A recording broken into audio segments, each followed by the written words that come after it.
Nyame ade hye asomdwe nka mu nyina. Nyame de yenkwa che ne da nsu bieu a me ne wo eche onyankopon asem. Yekoso de Awurade ase empempen so de abeduro. Yekoso asre ne ho adom ni mobrohu.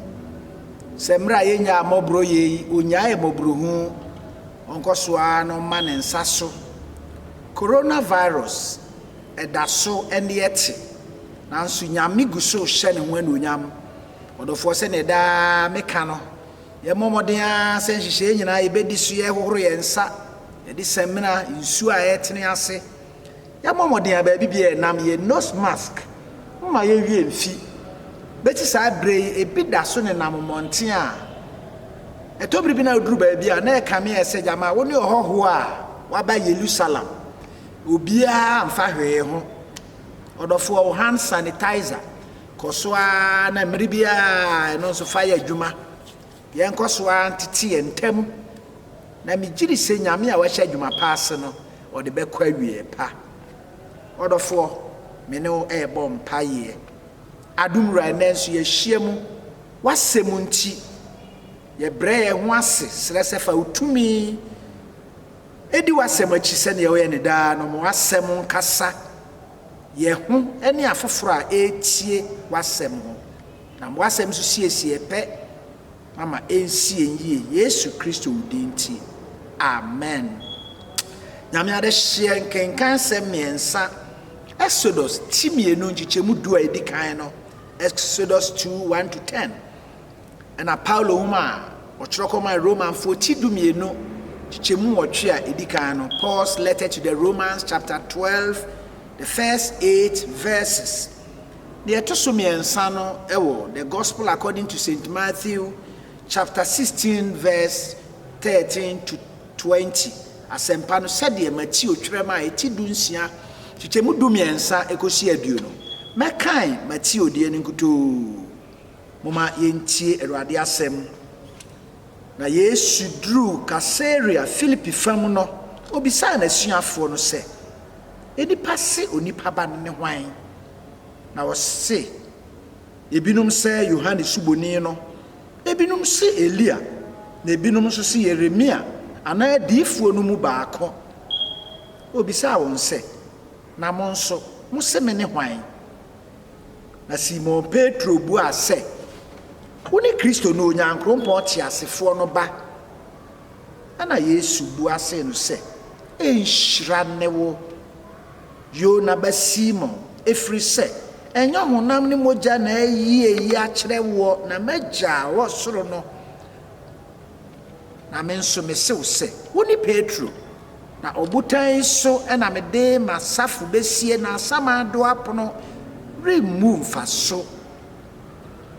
na mede osoro ahenie nsafo abema wo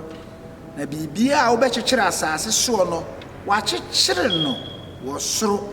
na bibia a obesane asase so no na wasane no osoro na no hye asuafo no kete se won kan kire obia se ono ni Kristo no Awurade asemune. Nyame ade hye ne asem eda pono so no o say who do you say that I am? Who do you say that I am? Na mo se me ne hwan? Mo masuafo no mo se me ne hwan? Odofo nimu a obi enim obi no meka se ebetimi afa kwan miensa poten so bi akenkan krata wakenkan homa bi afo bi ho otimi ka se sansa makenkan ade afa asimasi ana obenten wonti minim no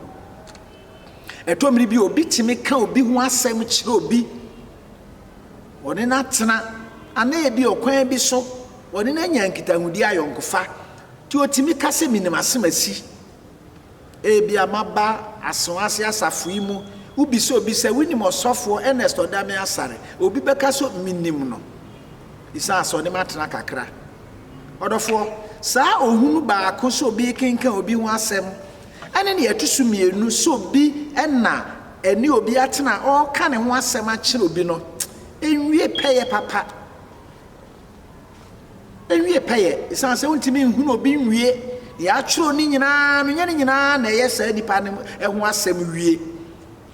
na ne yeto so miensa meka se obi ka se onim obi a se onena tena nkasa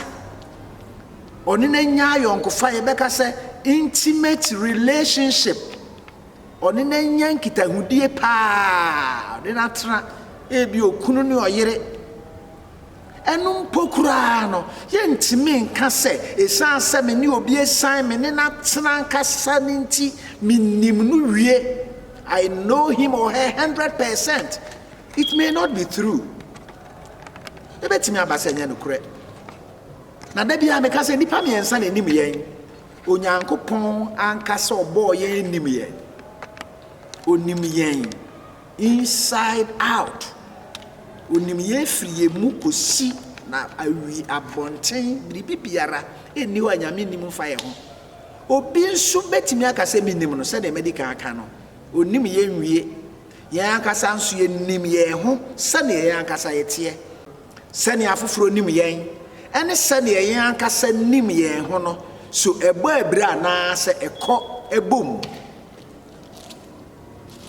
moma yentie na yen hye ne nsusa moma yemu asasem adafo odom ewo yen Awurade Yesu Kristo mu na Yesu edikan abisa na suafo ne se na nipa kura se me ne hwan nipa yete wo mu nipa ye wo mu adwuma enipa ye ne won hia won no se me ne hwan eno na suafo no eka se ebi se wo ne Yohane Suboni no ebi se wo ye Elia ebi se wo ye Yeremia ebi no so se wo ye diifo no mu baako emre ma ye kwan me ye hwe se nipa kuwe ni enyina nim se wo nipa obeye anwawade ne ma kese akese ti Yesu ba ya o ye nsenkyere na ebi se Yohane Suboni etwa ni ti no en wasori ye fa enunsi ha na ye nto aso na afei asuafo ne kan se ne nipa kan fa won wura won Awurade Yesu Kristo ho no ina obisa won se na mo nso mo na me ne mo anante mo na me ne mo adi ahyemfiri mo na me ne mo atena frinhia ba miensa na mo nso mo se me ne hwan asembisa sa na ya na ka me hwehwe se enka nipa bi ti se Toma nom ena nka bebua na nso miri bia Simon Petro waye kasamafo no nti ono na di kan wie na no eno kan se woni Kristo no onyankopon ti asefo ne ba. You are the Christ,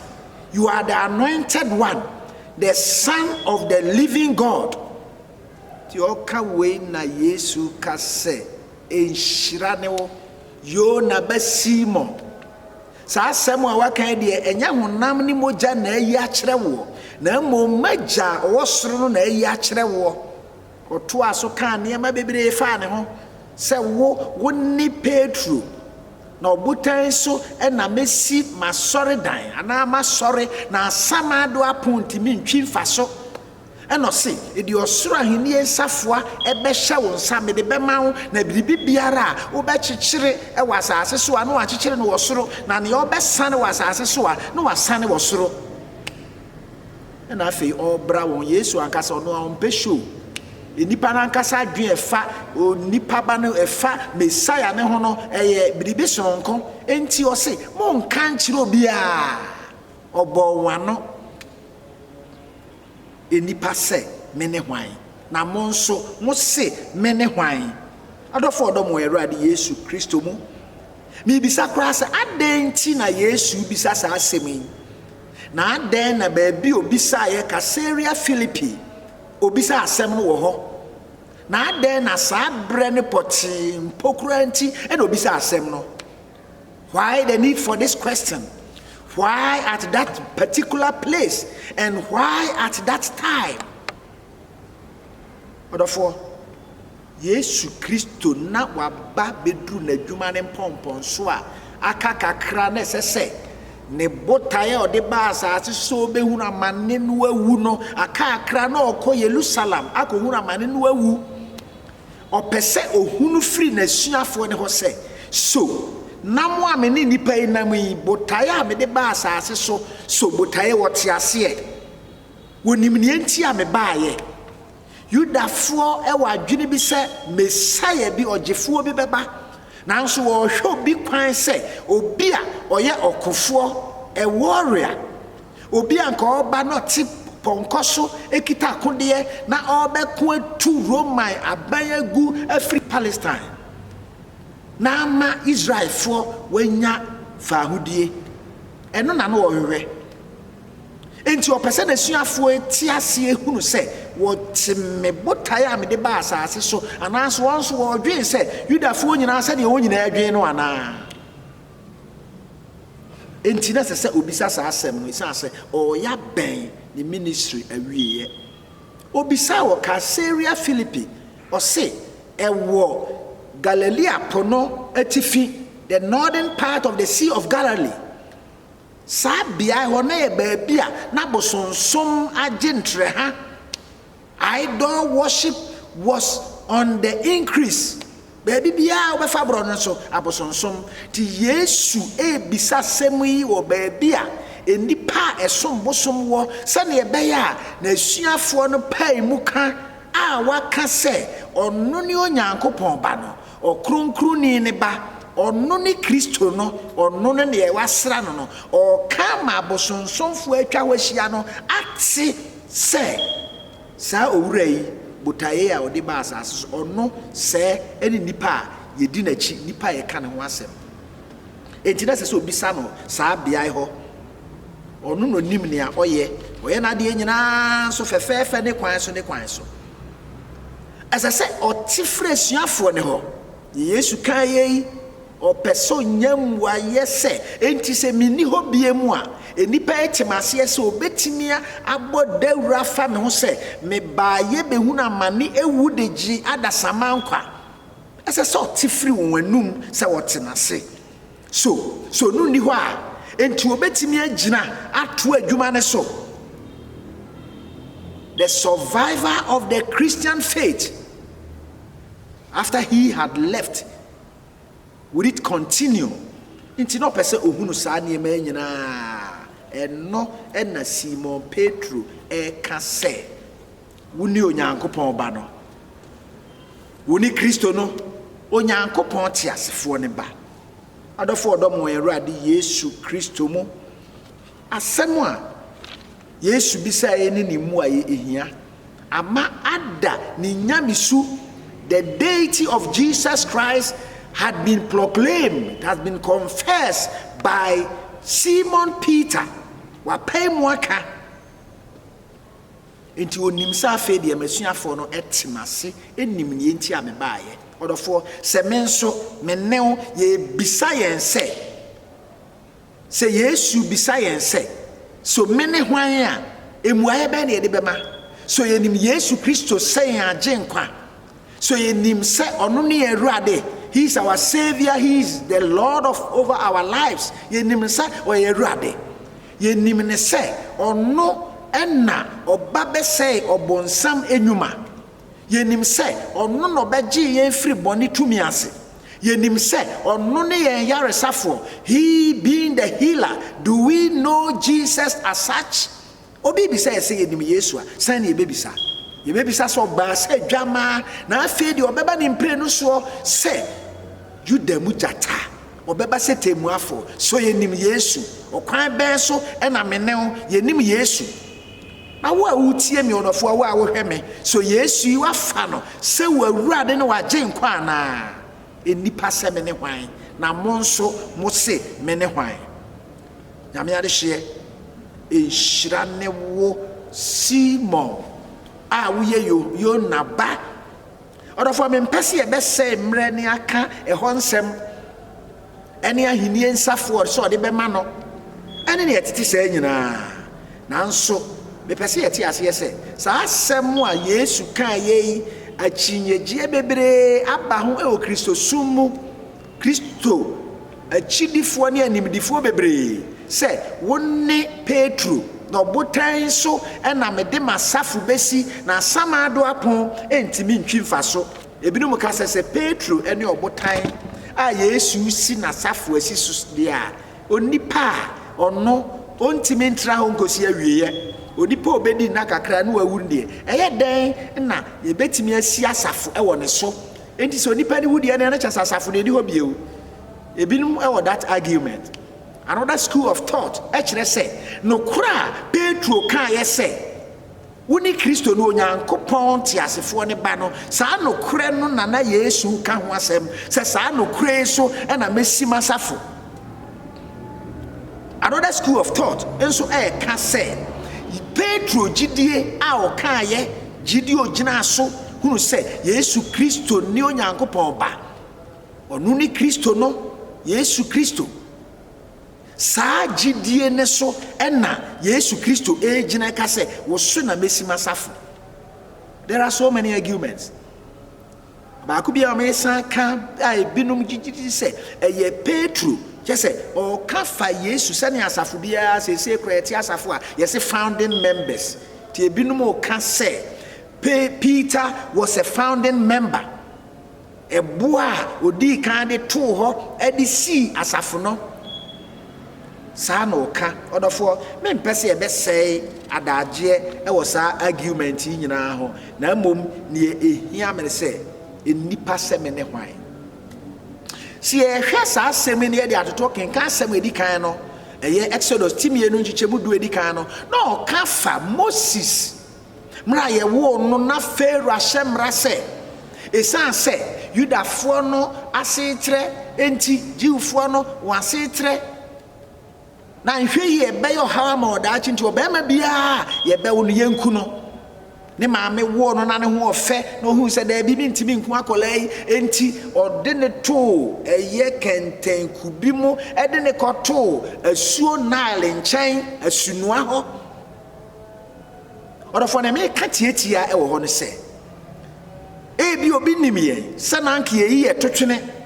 nipa fam de nanka ye ntena senk ye nyankwa yakoto ya twene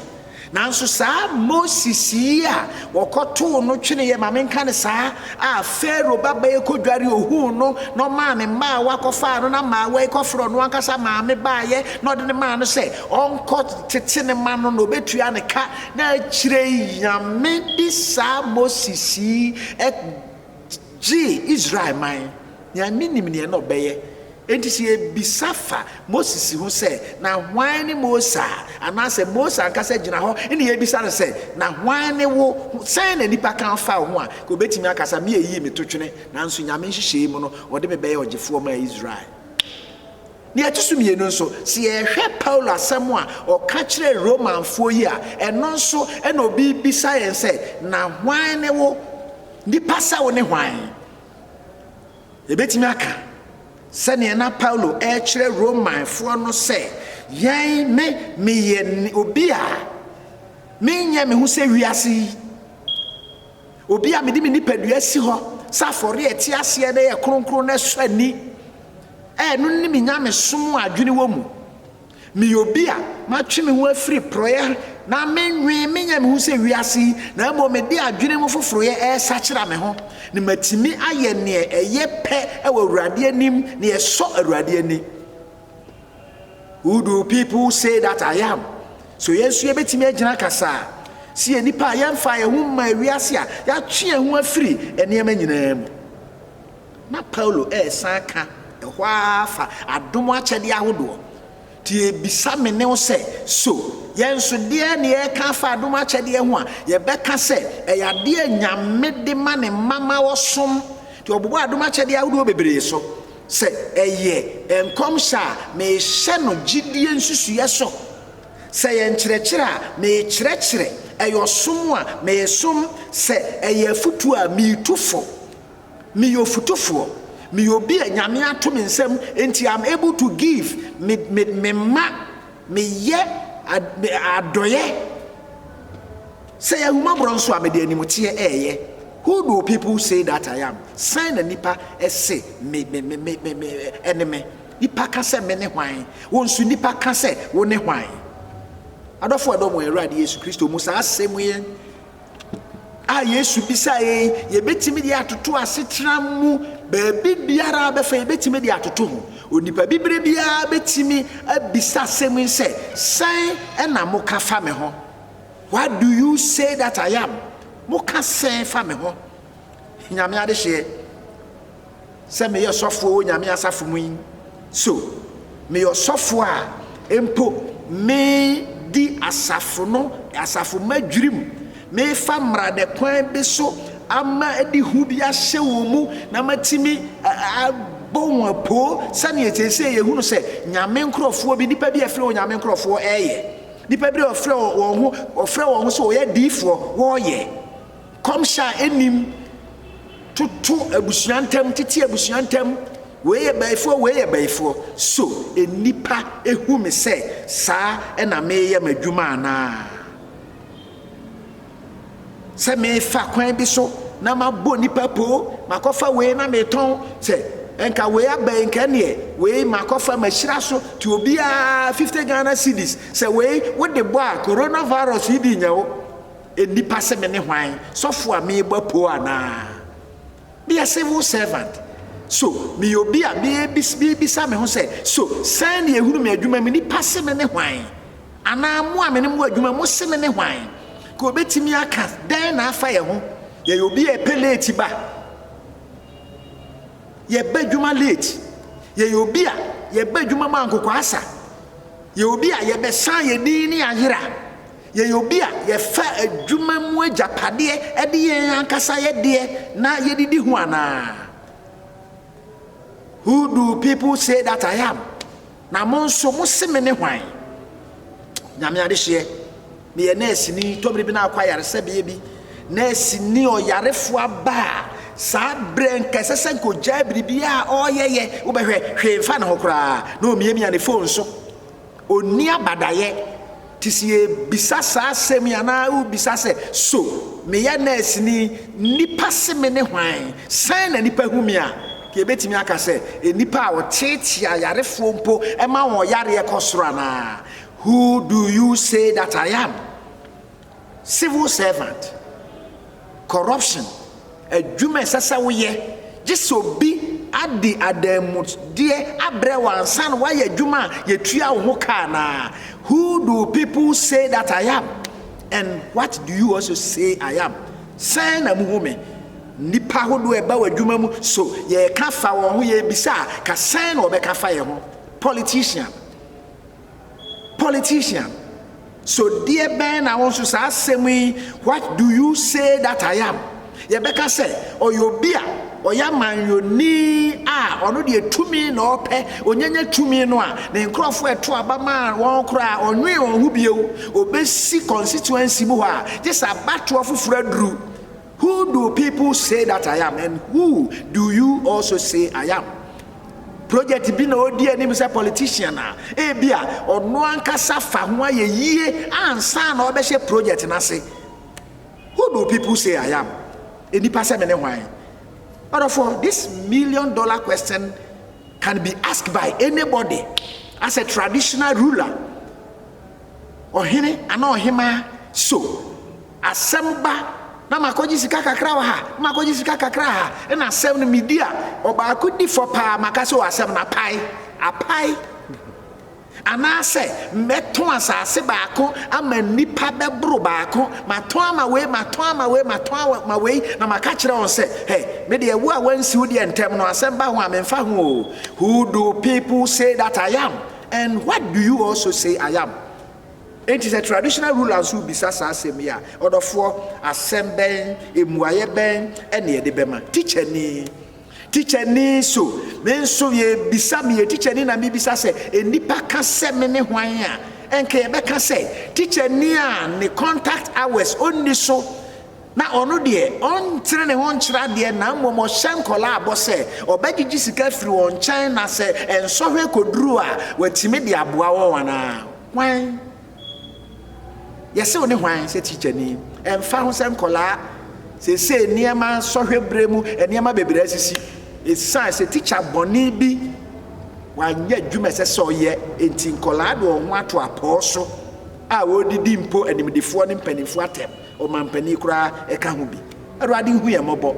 I don't for a dome where radius Christo ni wafo won so se wo bisa fa ho se sen na nipa hu me se Kristo ne waafo ba o waafo be ma ananka wo yira nkasa ukuru nkasa na wo bisa sa asemi se me dofo sen na uhunu me a de ben no be ka fa ye ho se ya waafo ana oba nso a o hye ni kunu so. What do you say I am? Who do you say I am? And what do others say I am? So ye aware no Kristo kwan so ana odofo wo betime de atoa so obi biara ya moridi betime de ne ho agina sa asemi mu abisa ne ho se so sen na muhumi enipa se me ne hwan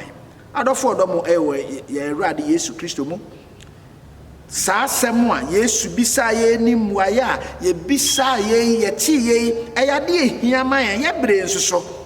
na megire se nka ento se da bia nko na wie ye no nka self assessment self evaluation nka be bisa se ene da ikura sen na me bo me bra sen na nipa hu me sen na nipa kan fa me ho odofo nke behia ama me ne se da we will evaluate our lives in the light of this question. Ade ametaye baby bia meko transfer mi wi a me ne me mpanifo hia me se madwuma no mu hu me sen me ka sa me wo mampon na me sofo ba ko so papa ide me ni problem bia obi a na mom enipa ka se wo ye chencherenchen dodo na so okwan be so no kan o so enipa bia o tan obi na na o ka se me de form ba ho se sign ma me na o se me nya safo ba me so ye ade nyina fefefe ne kwan so the fastest of one sign kire say be utimi de free ba bia akosofo obi a ho because fa be robe kwa udin ne we hia betimi adi wo adanse da ache enti me ka say bi science a form yi na otimi nya mane a obi ho nti ase aso de nyame ase say ya ka say makobo obi apo makoto obi mu na makoye biribi na mom me ye chenchene say me ye made fefefe de kwa so a asedan ka Awurade na Awurade ade hye ne me ka ne say hia na de ba ko a ye bisa sa asemi se ko ba se ye bisa nipa mpa ye onipa bebre a se nokura nipa obeka nokura kire yen se na mi hu no bebre no a entime nka nokure bebre no a beka ne ye bema ye tirimu ayende. So we lack many honest people to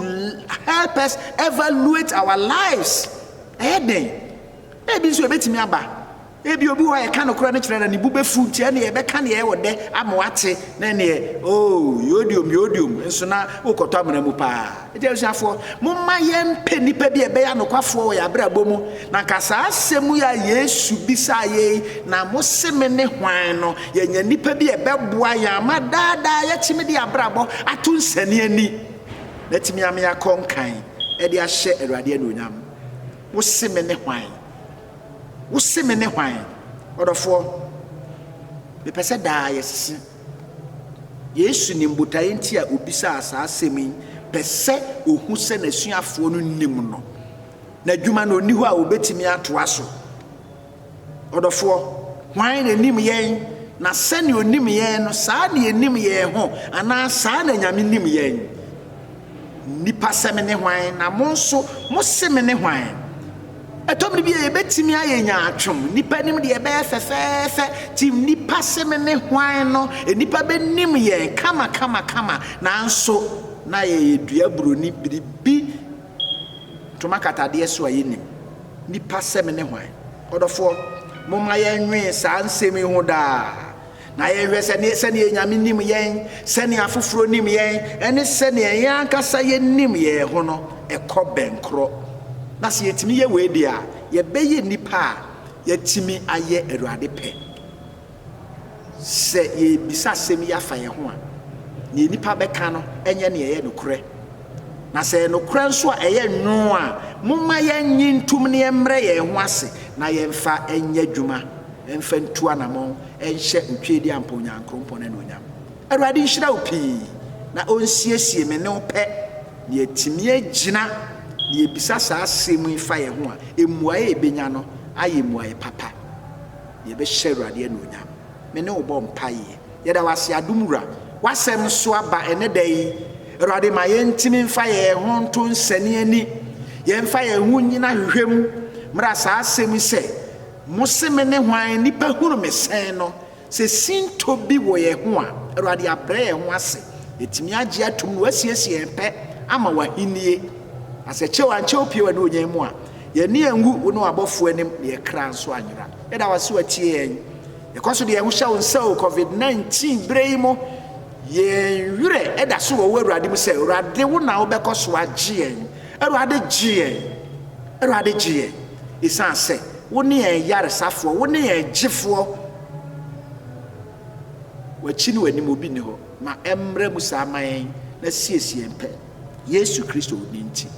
afei ma yɛn nhyira asomdwoe Nyankopɔn no ankasa te mo ho koraa Awurade na hwɛ mo honhom ɛne mo kra ne mo nipadua so mu a ɛho ma asɛm bi kosi Awurade Yesu Kristo ba mu ɔnokwafoɔ ne Awurade a wafrɛ wo ɔno nso ɛnɔpɛ na me tunyo me mano wa tu